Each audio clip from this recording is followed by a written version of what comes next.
जय श्री कृष्णा। सभी प्यारे प्यारे भक्तों को कृष्णा डिवोशन चैनल पर आप सभी का स्वागत है। भगवान श्री कृष्ण की कथा उन्हीं भक्तों तक पहुंच रही है जिन भक्तों तक प्रभु श्री कृष्ण पहुंच जाना चाहते हैं, जिनके मन में भगवान श्री कृष्ण के प्रति प्रेम उत्पन्न करना चाहते हैं नाथ, उन तक यह कथा अपने आप पहुंच रही है। तो आप सभी प्रेम पूर्वक इस कथा को श्रवण करें और भगवान श्री कृष्ण में अपना मन लगाएं, अपना जीवन सफल करें। तो हम बड़ी ही प्यारी कृष्ण जी और सुदामा जी की कथा श्रवण कर रहे हैं। सुदामा जी और श्री कृष्ण का मिलन आज की कथा में होगा। पिछले भाग तक हम श्रवण कर चुके हैं कि सुदामा जी द्वारका पहुंच चुके हैं और द्वारपालों से उनका संवाद हमने पिछले भाग में श्रवण किया। द्वारपालों के द्वारा उन्होंने द्वारकाधीश को संदेश पहुंचाया है कि सुदामा उनका मित्र उनसे मिलने आया है। तो आइए आज का भाग 310 श्री कृष्ण सुदामा मिलन, आज की कथा श्रवण करते हैं। जो द्वारपाल अंदर जाते हैं और कहते हैं, श्री द्वारकाधीश महाराज कृष्णचंद्र जी की सदा ही जय हो, जय हो, जय हो। दोपहर का समय बीत रहा था। अभी अभी राजभोग करके श्री कृष्णचंद्र जी झूले में आकर ही बैठे थे। रुक्मणी ने उनको तांबूल लाकर दिया था और हंसते हुए श्री कृष्ण ने रुक्मणी के द्वारा दिया गया तांबूल खाया था।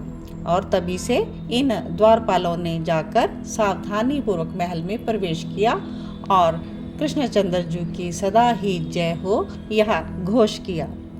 रुक्मणी जी से ध्यान गया द्वारपालों पर श्री कृष्ण का। कहो द्वारपाल, इस समय महल में कैसे आए?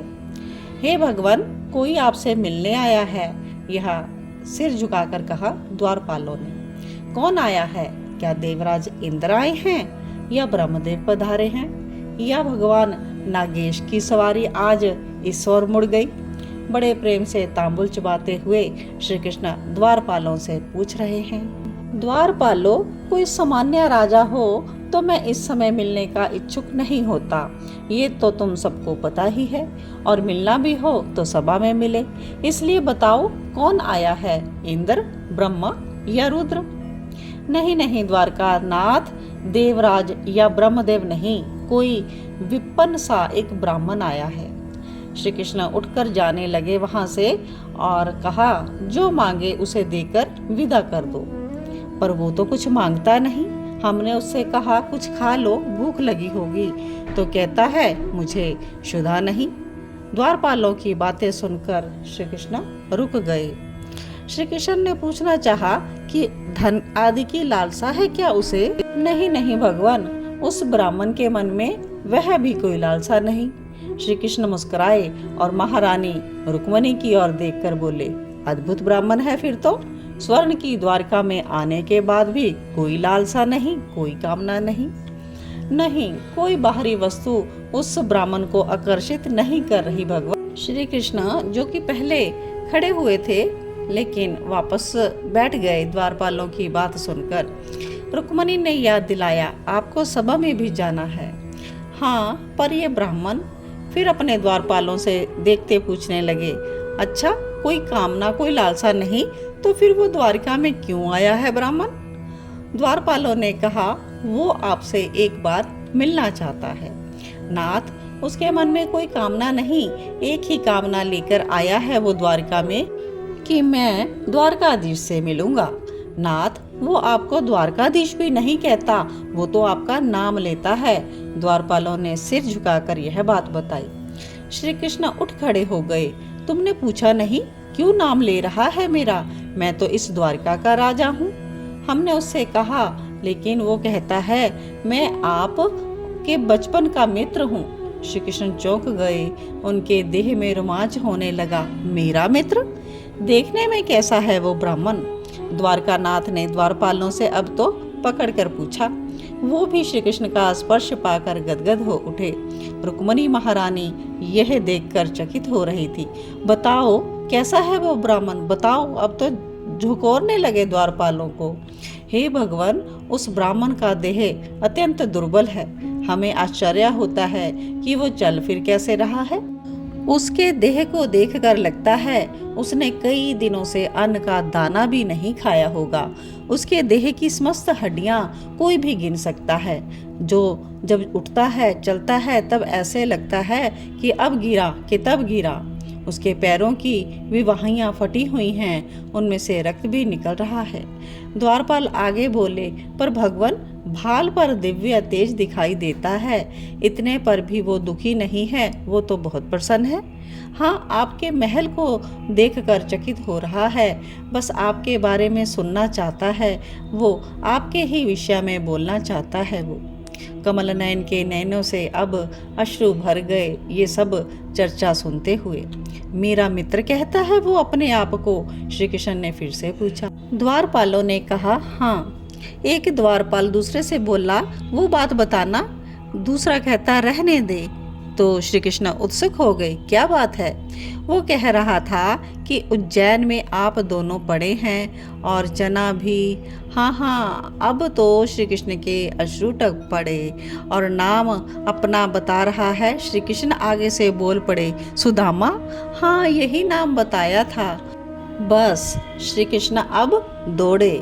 पीताम्बर धारी की पीताम्बर कहाँ गिरी, उन्हें कुछ पता नहीं। चरणों की पादुका कहाँ छूटी, उन्हें कुछ भान नहीं। वो दौड़ पड़े थे, अकेले ही दौड़े, और केवल दौड़े ही नहीं, पुकार रहे थे, सुदामा, सुदामा, सुदामा।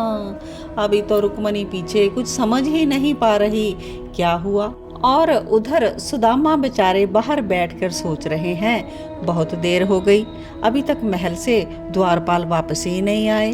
और फिर कहते हैं अपने से ही, चलो सुदामा। एकाएक उठ गए सुदामा। अब कृष्ण राजा हैं, महाराजा हैं, स्वर्ण नगरी का नायक है, और तू क्या है? पत्नी ने कह दिया, जाओ द्वारिका, तो लाठी लेकर चल पड़ा। अब चल अपने गांव। सुदामा ने हाथ जोड़े वहीं और उठकर चल दिए। तभी आगे से 4 सैनिक दौड़ते हुए आए। सुदामा ने उनको देखा तो उसको लगा ये उन्हें पकड़ने के लिए आ रहे हैं। सुदामा भागने लगा, पर कुछ कदम आगे जाकर वो रुक गए। रुकना पड़ गया, इतने दुर्बल देह से वो सैनिकों से आगे से तो दौड़ नहीं सकते थे। पर ये क्या, सैनिक सुदामा को पकड़ने नहीं भागे थे, महल की ओर दौड़े थे। सुदामा ने महल की ओर मुड़कर देखा तो उनके कदम ठिठक गए। आहा, वो श्याम सुंदर दौड़ा आ रहा था सुदामा की ओर। समुद्र की हवा के कारण उनके घुंघराले केश बिखर गए थे। वो अपनी अजानू भुजा फैलाए और सुदामा, सुदामा कहते हुए, ये क्या, मेरा कृष्ण? सुदामा ने अपनी लाठी छोड़ दी और वो भी अपने सखा की ओर दौड़ पड़े। पास में पहुंचते ही श्री कृष्ण ने सुदामा को अपनी बाहों में भर लिया। सुदामा आनंदित होकर अपने सखा नीलमणि के हृदय से लग गए। श्री कृष्ण के हृदय में जो आनंद की धारा बह चली थी, वो धारा बहा कर ले जाने के लिए उतावली हो उठी दोनों ही मित्रों को। सुदामा को तो अब कुछ नहीं चाहिए, उसके जीवन की साध आज पूरी हो गई थी। दोनों मित्र अति आनंद के कारण अपने अपने नयनों से नीर बहा रहे थे। पूरी द्वारिका आज देख रही थी कि ये कौन भाग्यशाली ब्राह्मण जिसे श्री कृष्ण अपनी बाहों में भरकर आलिंगन दे रहे। किंतु कोई श्री कृष्ण से तो पूछे कि भाग्यशाली कौन, तो श्री कृष्ण का उत्तर यही होगा, कृष्ण। सुदामा जैसा मित्र मिलना ये कृष्ण का भी तो परम सौभाग्य है। और उधर रुक्मिणी के पास अन्य रानियां भी आ गईं और पूछ रही हैं, महारानी, सुना बाहर भीड़ इकट्ठी हो गई है, श्री कृष्ण किसी को गले लगाकर भावुक हो रहे हैं। हाँ, यहाँ से ऐसे दौड़े थे, मैं भी सोच रही थी कौन होगा जिसके लिए पादुका अपना उत्तरीय तक भूल गए। अब अट्टालिका में चली गई सब रानियां और वहां से दृश्य देखा उन लोगों ने। ओहो, वो दुर्बल ब्राह्मण, फटी बिवाइयां, एक धोती तन में, बस उसे द्वारकाधीश अपने हृदय से लगाए हुए हैं। अब तो लक्ष्मी स्वरूपा रुक्मिणी जी विचार करती हैं, यह महाभाग कौन है? क्या तप किया होगा इस ब्राह्मण ने? सत्यभामा भी सोच रही है। हमारे नाथ ने उसे अपने आलिंगन में बांध लिया। धन्य है, कालिंदी महारानी बोल उठी। श्री कृष्ण सुदामा जब मिले और तब इस दृश्य को द्वारका वासियों ने देखा तो वो भी जड़वत हो गए। उनका मन बचा ही नहीं, उनकी बुद्धि कुछ सोचने की स्थिति में ही नहीं थी और मैं का भाव ही समाप्त हो उठा। यानी इस श्री कृष्ण सुदामा के मिलन का जिसने भी दर्शन किया ना, वो प्रेम की समाधि में ही चला गया, प्रेम की समाधि में ही चला गया, जड़वत हो गया। जय श्री कृष्णा। बहुत ही अद्भुत भगवान श्री कृष्ण और मित्र सुदामा का मिलन। आप सभी भक्तों ने प्रेम पूर्वक कथा को श्रवण किया और हृदय से इस अद्भुत मिलन का अनुभव किया। तो आज की कथा यहीं पर विश्राम लेती है, लेकिन आगे की कथा सुदामा जी की दीन दशा और श्री कृष्ण किस प्रकार से उनका स्वागत करते हैं, उनके चरणों को अपने नयनों के नीर से धोते हैं, यह कथा जरूर श्रवण कीजिए। तो मिलते हैं कल की कथा में, कल के एपिसोड में। तब तक आप सभी के मन में बैठे विराजमान प्रिया प्रीतम को मेरा